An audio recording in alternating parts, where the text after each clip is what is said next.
খানাকুলে রং না দেখে পুলিশের কাজ। আমরা দেখেছি যে বিজেপি ক্ষমতায় আসার পর থেকেই বিজেপির রাজ্য সভাপতি শ্রমিক ভট্টাচার্য তিনিও বলেছেন রাজধর্ম পালনের কথা। আমরা দেখেছি শুভেন্দু অধিকারী তিনিও রাজধর্ম পালনের কথাই বলেছেন এবং খানাকুলে সেই ছবিটাই দেখা গেল। রং না দেখে পুলিশের কাজ। ভোট পরবর্তী হিংসাতে খানাকুলে বিজেপি নেতাই গ্রেপ্তার। আরো বিস্তারিত জানার চেষ্টা করব, শুভদীপ রয়েছে আমার সঙ্গে। শুভদীপ, আমরা দেখেছি বিজেপি ক্ষমতায় আসার পর থেকে বারবার এই কথাই বলেছেন নেতারা যে রাজধর্ম পালন করতে হবে, কোনো রকম রং দেখা যাবে না, ঠিক সেই ছবিটাই ধরা পড়লো।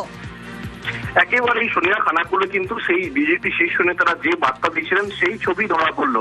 ভোট পরবর্তী হিংসার পর থেকে তৃণমূলের তরফেও কিন্তু ফ্যাক্ট ফাইন্ডিং টিম বিভিন্ন জেলায় জেলায় যাচ্ছে এবং হুগলির খানাকুলে কিন্তু সেই টিম গত রবিবার এসেছিল এবং তারপরেই দেখা গেল গতকাল রাত্রে ভোট পরবর্তী অশান্তির যে অভিযোগ এসেছিল সেই ঘটনায় বিজেপির পঞ্চায়েত সমিতির সদস্য বিজেপি নেতা অনুপ দলুইকে গ্রেপ্তার করেছে খানাকুলের কাকনাম এলাকা থেকে তাকে গ্রেপ্তার করা হয় এবং তার বিরুদ্ধে তৃণমূলের পার্টি অফিসে ভাঙচুর এবং অগ্নিসংযোগের ঘটনার অভিযোগ পেয়েছিল পুলিশ এবং সেই ঘটনাতেই কিন্তু তাকে গ্রেপ্তার করা হয়েছে এবং তাকে ইতিমধ্যেই আরামবাগ যে মহকুমা আদালত রয়েছে সেই আদালতে তোলা হয়েছে। সোনিয়া, বেশ,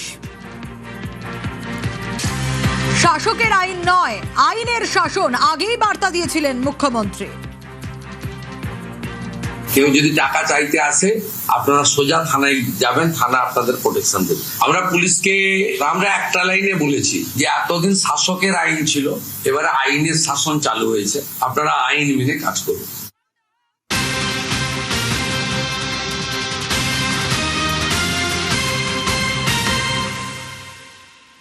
তৃণমূল নেতার দোকানে ত্রাণ সামগ্রী স্পেশাল সরকারি কিট সরানোর অভিযোগ। ঘাটালে সরকারি ত্রিপল চুরির অভিযোগ তৃণমূলের বিরুদ্ধে। আরো বিস্তারিত এই বিষয়ে জানবো, তবে তার আগে আরো একবার জানাই, তৃণমূল নেতার দোকানে ত্রাণ সামগ্রী স্পেশাল সরকারি কিট সরানোর অভিযোগ।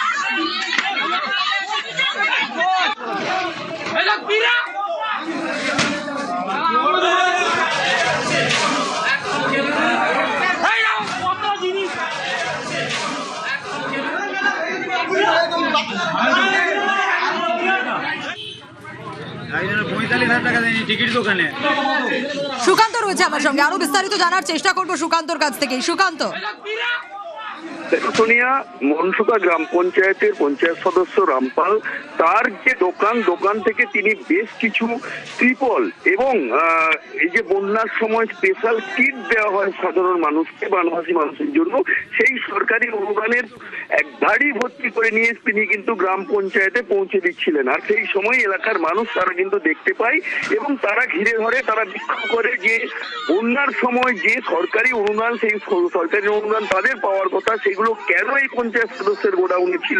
আর এরপরে কিন্তু ঘটনার খবর পেয়ে ঘাটালের বিজেপি বিধায়ক শীতল কুপাটও পৌঁছে যান। পুরো ঘটনার তদন্ত শুরু করছে ঘাটাল থানার পুলিশ এবং অভিযোগের ভিত্তিতে এখন পর্যন্ত রামপালকে আটক করে নিয়ে যাওয়া হচ্ছে ঘাটাল থানায়। এই রামপালের বিরুদ্ধে কিন্তু আগেও অভিযোগ হয়েছে, আমরা নিউজ 18 বাংলায় দেখিয়েছি যে গ্রাম পঞ্চায়েতের এই অ্যাম্বুলেন্স কিন্তু নিজের নামে করে নিয়ে দীর্ঘদিন তিনি চালাচ্ছিলেন এবং সেই অ্যাম্বুলেন্স ফেরত দেওয়ার পরও আবার তিনি সেই অ্যাম্বুলেন্স দখল করেছিলেন। অর্থাৎ দীর্ঘদিন ধরে প্রভাব খাটাতেন এই রামপাল এবং সেই রামপালের গোডাউন থেকে কিন্তু আজকে প্রায় শতাধিক ত্রিপল এবং সরকারি যে কিট, মানে বন্যার জন্য দেওয়া স্পেশাল কিট, সেই কিট কিন্তু পাওয়া গিয়েছে। তাদের কিন্তু এলাকার মানুষ তারা কিন্তু বিক্ষোভ শুরু করেছেন। এখন পর্যন্ত এলাকায় প্রচুর পুলিশ এবং কেন্দ্রীয় বাহিনী পৌঁছে গিয়েছে পরিস্থিতি নিয়ন্ত্রণ করার জন্য। সোনিয়া, আপনার দোকানে সরকারি তিরপল কেন?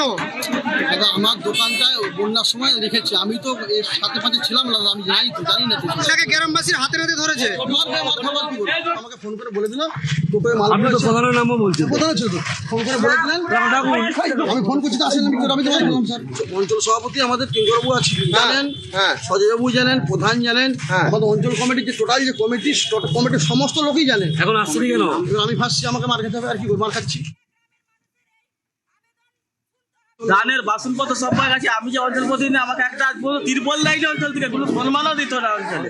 আমি একটা প্রতিনিধি, জনপ্রতিনিধি, আমি তিরপল চাইলে আমার তিরপল নেই। আজকে গাদা গাদা 200-300 করে তিরপল বেরাচ্ছে, হ্যাঁ, বাসনপত্র বেরাচ্ছে। সবাই মিলে আমরা জড়া হয়ে জানতে পারি যে এখানে তিরপল বাজার হচ্ছে, আমরা সবাই মিলে ঘুরেছি।